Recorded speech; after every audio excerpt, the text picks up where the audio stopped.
Welcome back to the channel, you guys. Welcome back to Ironclad RC. Got the 42 and I got the UL 19 on the other bench. A common problem, a common aggravating problem I have with some of my boats is getting to the battery straps, buckling battery straps, and hard to get to places, you know? So I've actually got a couple little tips, tricks that may help you. Well, I got a couple tools that you can make easy that'll help you buckle your straps. All right, a tool that you can make to help get Teflon liners out of the stuffing tube, okay, and a quick little fix for a broken strap. All right, so stick around, might as well, you're freaking here.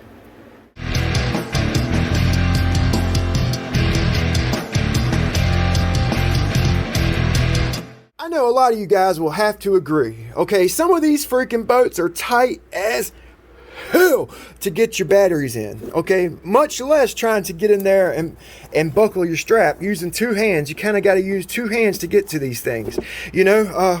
I've actually skinned my hands up trying to get in here. I've actually rounded this one off so I don't cut my hands trying to get into the boat to buckle my straps.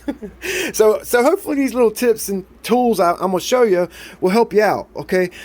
So you can make these tools out of anything.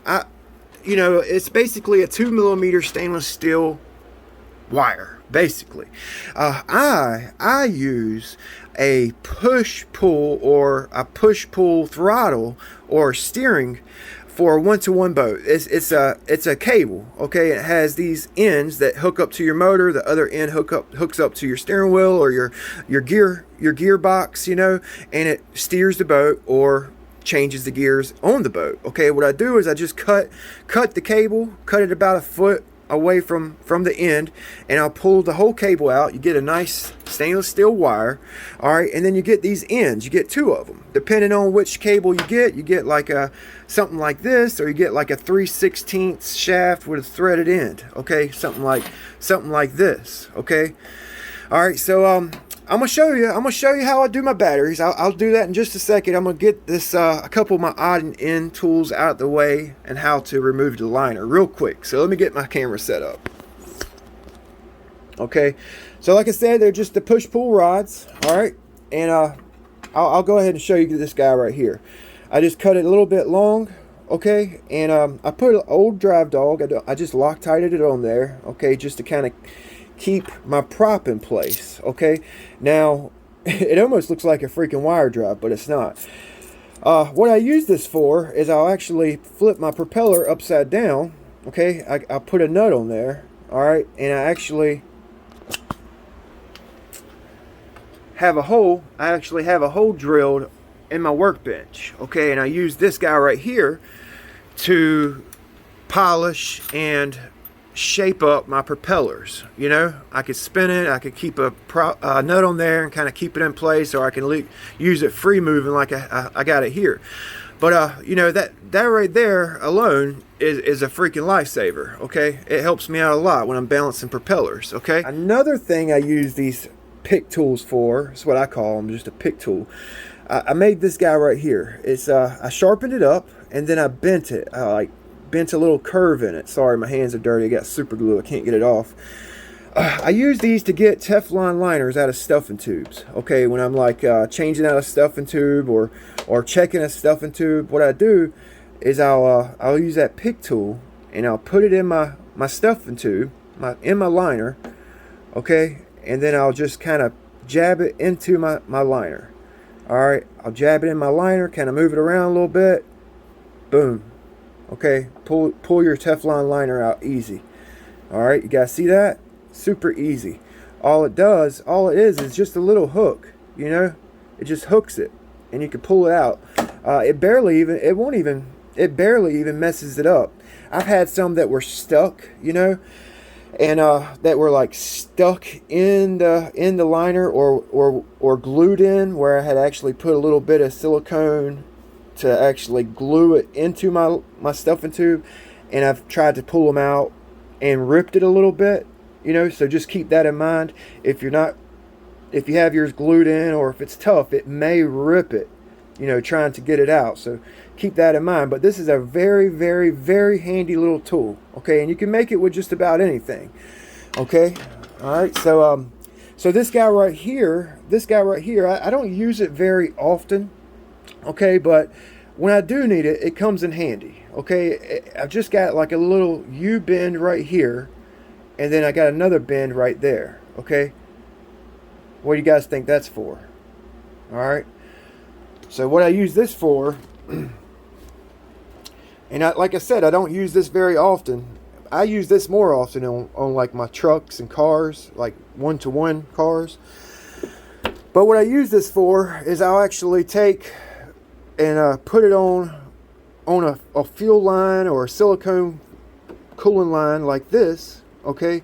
And if you got like a hard place to get to in the back of your boat, you can't get to it, what you can do is just put your line in there like that, and then get you a pair of pliers, kind of tighten down on it a little bit, depending on which size line you got, and that will actually help you get this fuel line started, or a silicone, cooling line started on a nipple, in a hard to reach place. You can't get to it, or maybe it's up, maybe you got it up forward in your boat.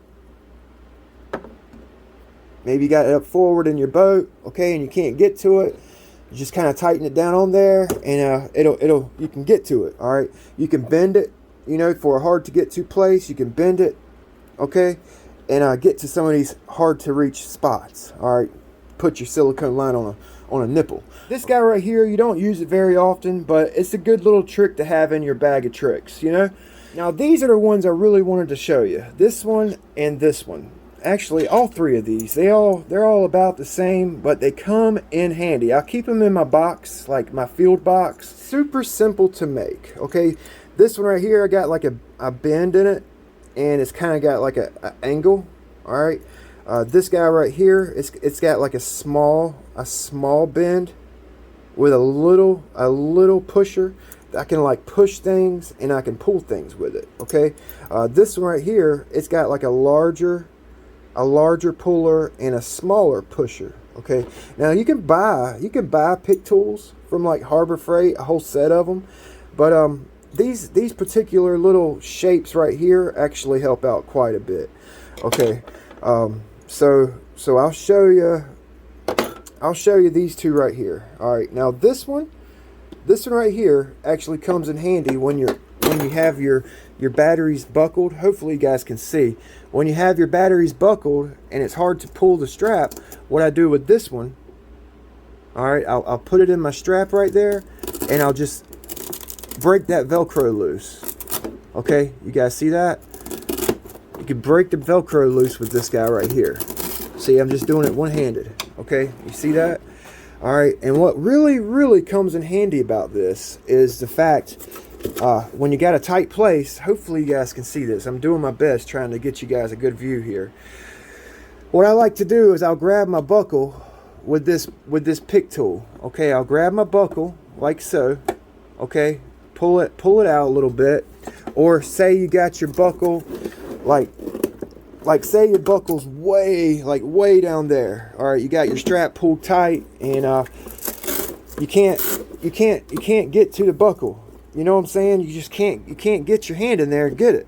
I'll use that pick tool to pull my buckle out so I can get my strap in. All right, so I'm gonna show you with this one. That one up there, you guys probably won't be able to see me do it. So what I do is I'll just hold my buckle in place with this pick tool. All right, so I can put my strap in. Okay, you see that? And I just hold it until I get my strap tight, and boom. Okay, done. You guys see that? Now with this one up here, I'll go ahead and show you, since I got it buckled, I'm about to go out. I'll just hold it, get my strap in there. Okay, I'll get my strap in there. Of course, it's not. I'm trying to do it so you guys can see it, and I'll actually use it. The pusher end to actually put, like, while I'm pushing my strap, like while I'm pulling my strap, I'll actually push my buckle down while I'm like tightening it up. You guys see that? Okay, once I get it tight, I pull it out and I can get my strap tight. You see what I mean? All right, this guy right here, same deal. It's just angled, you know, and I can get to it. Some of my boats, my U19, I use this one a lot because it's angled. This one right here is my favorite one. I keep this one in my field box, and I use this one at the house. I use this one all the time. This one right here is a little bit too big, and it gets hung up in my strap, my buckle easy, you know. My U19 is really tight. I actually have to like kind of move my water jacket around sometimes to get my batteries in. And normally whenever I put my batteries in, I normally pull my battery strap all the way tight so I can put my battery in with my velcros hanging over the edge right here so they don't get hung up behind the battery. And when I pull them tight, you know, you can't really get to it. Just like the other boat, you can't really get to it. And when you do get to it, you got both of your hands, the battery's wanting to push back, and it's just a pain in the butt, you know what I mean? So I use this guy right here, the bent one. All right, it's perfect, okay? I just pull my strap out, hold it in place so I can get my strap in, okay? And then I can pull my battery strap tight, okay? And I just kind of push my strap down with my tool so I can get it all the way tight. And with this one, the reason why I use this one on my U19, it's bent, so I actually use it to push my strap under so my strap's buckled completely. I use this thing all the time. I've gotten pretty good with it. And that bend I have on it, it actually helps kind of stand off my buckle so it's not like dead center or nothing. It actually, I can hook it and hold it out, you know, put my strap in there, okay, and then I use it, my tool to push the buckle up once I get my strap in. And then once I get my strap going, tightening it down, I use this thing to push my strap down like that so I can get it super tight, okay? Then you just, boom, like so, okay? Simple. Lifesaver, you guys.